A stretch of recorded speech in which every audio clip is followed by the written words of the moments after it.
gampang gini. Kok gampang Ustaz? Iyo Pak. Tawuran, siapa pelakunya? Anak-anak awak. Narkoba, anak-anak awak di bawah umur. Apa dan ibu? Jangan latah lo anaknya. Balatah berkiblat hak asasi anak kapadonan sedang digodok oleh orang-orang di atetu, dan sesungguhnya hak asasi anaknya berkiblat kepada hak asasi anak orang-orang barat.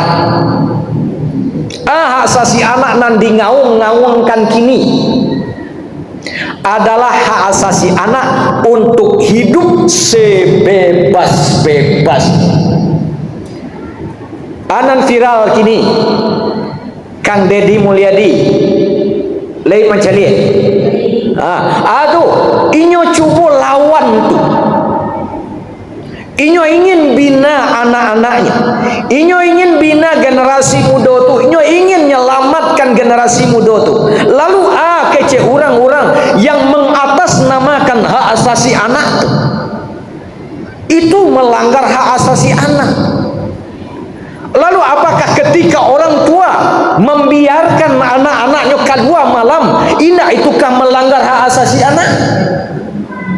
Padahal anak seharusnya jam 9 malam lah, lalu jam 9 malam anak lah seharusnya istirahat, tapi di iming-imingi itu hak asasi anak bebas. Awak pernah kejadian di Kota Padang sempat heboh kasus Afif Maulana nan basobok de orang mati di bawah jembatan Ranjio Agua. Keceknya ada pelanggaran HAM di sini. Oke, jadi yang dilakukan kepolisian itu mungkin saja ada hal-hal yang bertentangan, tapi seorang orang tua yang membiarkan anaknya keluar malam, endakkah pula itu sedang melanggar hak asasi anaknya surah? Bu, ketika ibu mampadian anak ibu tidak sholat, bukankah ibu sedang melanggar hak asasi anak ibu sendiri? Bukankah Nabi Muhammad SAW mengingatkan, ketika anakmu umur 7 tahun ajak dia sholat, ketika umur 10 tahun kalau dia tidak juga sholat pukul dia, itu hak asasi dia. Kalau Islam mengajarkan hak asasi seorang anak adalah dia harus mau mendekatkan diri kepada Allah, harus mau diatur hidup dengan Al-Quran ini, harus diatur oleh agama ini, bukan hidup sebebas-bebasnya.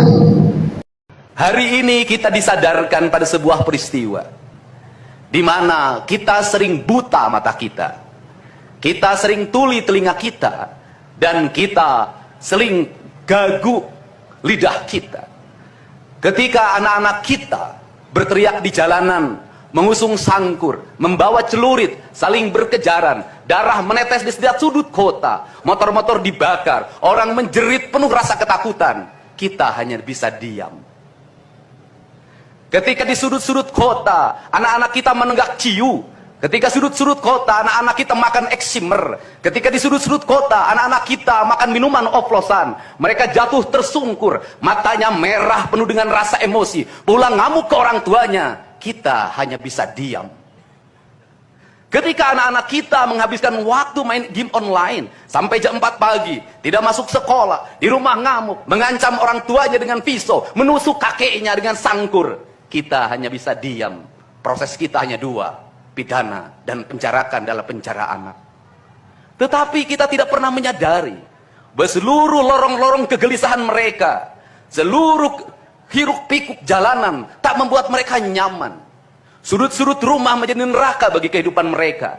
Lapang-lapang bola tergusur menjadi industri perumahan, pemukiman, dan pertokoan. Mereka kehilangan tempat bermain. Mereka kehilangan air yang jernih di sungai sehingga bisa mereka berenang. Mereka kehilangan gunung-gunung yang indah tempat mereka bercengkrama dengan alam. Mereka kehilangan sawah yang terhampar. Yang mereka lihat adalah kebisingan dan kebisingan. Bising di jalanan karena knalpotnya brong. Bising di rumah karena orang tuanya bertengkar. Maka mereka lari dalam lorong-lorong gelap. Digenggamnya handphone, diambilnya obat-obat terlarang. Ditengahnya minuman dalam sebuah kelompok yang sama. Kita orang-orang yang terpinggirkan di rumah, kita orang-orang yang terpinggirkan di sekolah. Guru-guru telunjuknya menunjuk pada wajahnya, tapi tak bisa memberikan solusi kegelisahan jiwanya. Semua orang hanya memberikan pengamatan, analisis, kajian. Itulah metodologi yang dikembangkan bangsa ini. Tetapi tidak ada yang berani mengambil solusi, mengangkat mereka di sudut jalanan, dimasukkan ke barak, dididik secara militer, diarahkan menjadi anak-anak yang berguna. Kedisiplinan militer adalah harga mati bagi kemajuan bangsa, bukan musuh. Pandangan-pandangan buruk terhadap militer adalah pandangan-pandangan orang yang takut anak-anak Indonesia bangkit, yang takut anak-anak Indonesia mencapai kemajuan. Mereka takut bangsa ini menjadi bangsa kokoh dan tegap. Mereka ingin bangsa Indonesia menjadi bangsa pemabuk yang setiap hari mabuk akan ilmu pengetahuan, yang setiap hari bertengkar di TV, yang setiap hari bertengkar di medsos, sementara hamparan kekayaan alam diambil sama mereka. Janganlah kita menjadi antek dari bangsa lain, memporak-porandakan diri sendiri dan bangsanya dengan alasan pengetahuan, dengan alasan hak asasi manusia. Anak membawa motor di bawah umur adalah pelanggaran hak anak. Kapan kita bertindak?